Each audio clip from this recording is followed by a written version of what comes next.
灣區置業要安心，買樓一定揾羅賓。Hello， 大家好，我係羅賓置業 Keith。咁今日最主要帶大家睇繁花里花城。依家就嚟到咧就繁花里花城，依家係最新嘅一期。咁呢一期嘅話咧，先同大家講翻咧，就係我哋之前賣開嘅雲峰組團啦，包括江聯組團啦，相信大家都好熟悉噶啦。咁雲峰組團咧就係依家我住緊嘅，係啦。咁就2期呢一邊，咁我哋89平方咧做咗3房2個廁所嘅。咁江聯組團嘅話咧就89平方咧係做咗3房1廁嘅。咁其實依家好多人買房嘅話咧就3房都係想買2個廁所嘅。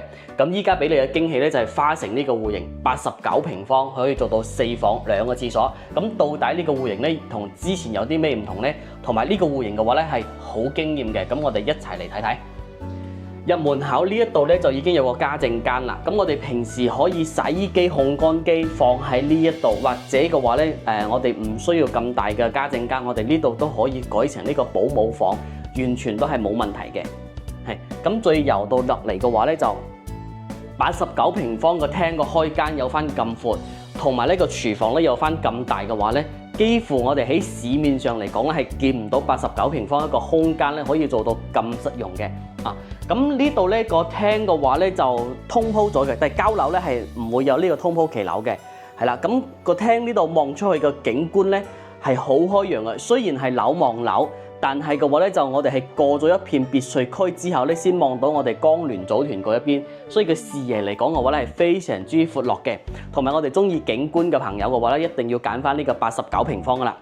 係咁，再入到嚟嘅話咧，依家呢一個戶型咧就由我哋一個3房啦，再加一個家政間啦，就改成咗2房嘅，係啦。咁呢個咧同我哋遠洋新天地個設計咧係一樣嘅。咁將呢一間客房咧就連通埋個廳，係咁再有翻咧就係呢度咧就有個客廁啊，呢個客廁。咁最主要唔同嘅話咧係咩咧？係依家我身在個位置呢間主人房啊！呢個主人房嘅話咧係俾到我一定個即係尊貴感。呢度我哋嘅左手邊咧有翻咧就係我哋一個衣帽間嚇，單獨一個衣帽間。咁咧就係我哋有一個單獨嘅洗手間啊。咁仲有嘅話咧，就係我哋一個主人房嘅空間，我哋擺6尺床，完全都係冇問題嘅。咁主人房個景觀望出去嘅話咧，都係我哋一個別墅景觀，視野嚟講嘅話咧，係完全冇遮擋嘅。